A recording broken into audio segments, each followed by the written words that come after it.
ఆకాశవాణి హైదరాబాద్ కేంద్రం భావన కార్యక్రమంలో ఇప్పుడు వినండి. కోపం దీని గురించి శ్రీ మైలవరపు శ్రీనివాసరావు గారి లఘు ప్రసంగం.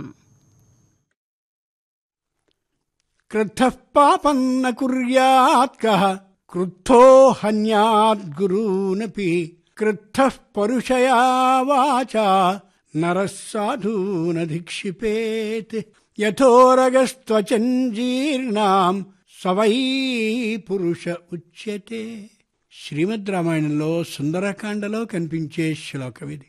మనందరికీ కళ్ళు తెరిపించే శ్లోకం. ఆంజనేయుడు లంకానగరానికి వెళ్ళిన తర్వాత సీతాదేవిని రాక్షస స్త్రీలందరూ తీవ్రంగా భయపెడుతూ హింసిస్తూ మాటలతో కళ్లతో కోపాలతో చూస్తూ ఉంటే తట్టుకోలేకపోయిన ఆంజనేయుడు ఆ తోకకి అంటించబడ్డ నిప్పుతో మొత్తం లంకానగరాన్ని తగులుబెట్టేశాడు. అప్పుడు అనుకున్నాడు, ఎంత తప్పు చేశాను నేను. ఈ ఉండేటటువంటి అమోఘమైనటువంటి లంకా దహనంలో ఆ సీతమ్మ కూడా ఒకవేళ బుగ్గి అయినట్టయితే నేను రామచంద్రునికి ముఖాన్ని చూపించగలనా?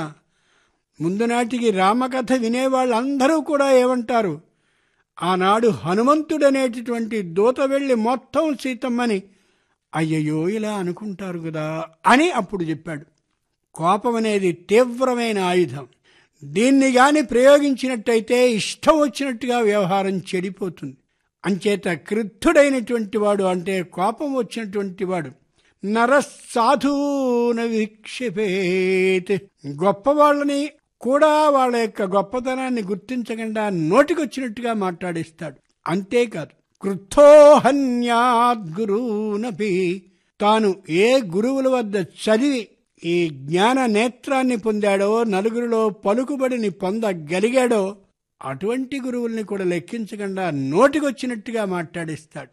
క్రుద్ధః పాపం న కుర్యాత్ కః, ఇది పాపం, ఇది పుణ్యం, ఇది చేయదగిన పని, ఇది చేయదగని పని అనే ఆలోచనే అతని బుద్ధికి తట్టదు. దారుణమైన ఊహించరాని ఎన్నైనా పనుల్ని చేసేస్తాడు. అలాంటి వాళ్లలో నేనిప్పుడు ఆ పనిని చేశాను. మరేం చెయ్యాలి? యథోరగస్త్వచంజీర్ణాం సవై పురుష ఉచ్యతే. పాము ఎలా అయితే ప్రతి నెలకి ఒకసారి తన మీద అలా తెల్లగా పొరగా కట్టేటటువంటి కోసాన్ని విడుస్తుందో, అలా ఏ వ్యక్తి అయితే కోపాన్ని తన అదుపులో ఉంచుకుని ఆ కోపాన్ని అలా పాము కుబుసాన్ని విడిచినట్టుగా విడిచేయగలుగుతాడో వాడు కదా ఉత్తముడు. నేను చాలా తప్పు చేశానని ఆంజనేయుడు తనకు తానే స్వయంగా తాపపడ్డాడు. పశ్చాత్ అంటే పని అయిన తర్వాత, తాపము అంటే తనలో తాను హృదయంలో మధించుకోవడం, విపరీతమైన బాధని అనుభవించడం, అది పశ్చాత్ తాపము అంటే. ఈ విధమైనటువంటి పశ్చాత్ తాప బుద్ధి లేకపోయినట్టయితే వ్యక్తికి ఉన్నటువంటి గుణాన్ని, వ్యక్తికున్న దోషాన్ని తనకి తాను ఆ విధంగా నిరూపించుకోలేనటువంటి పక్షంలో వ్యక్తి ఏమాత్రమూ సరైనటువంటి వాడు కానే కాకుండా పోతాడు. అంచేత కోపాన్ని అదుపు చేసుకోవడం ప్రతి వ్యక్తి యొక్క కర్తవ్యం.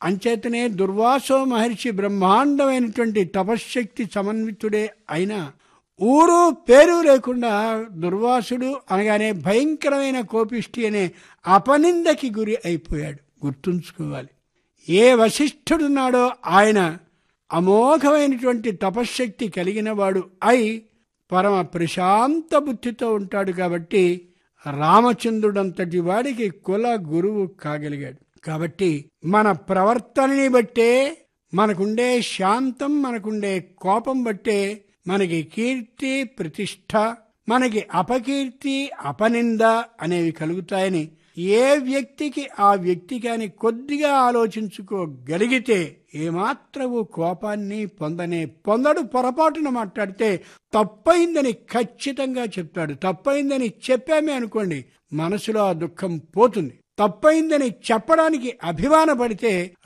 రోజంతా కూడా మనసులో రగిలిపోతాడు. ఈ వ్యక్తి అయినా గుర్తుంచుకోగలగాలి అంటుంది పురాణం. ఇంతవరకు కోపం దీని గురించి శ్రీ మైలవరపు శ్రీనివాసరావు గారి లఘు ప్రసంగం విన్నారు. భావన కార్యక్రమం ఆకాశవాణి హైదరాబాద్ కేంద్రం నుండి వెలువడింది.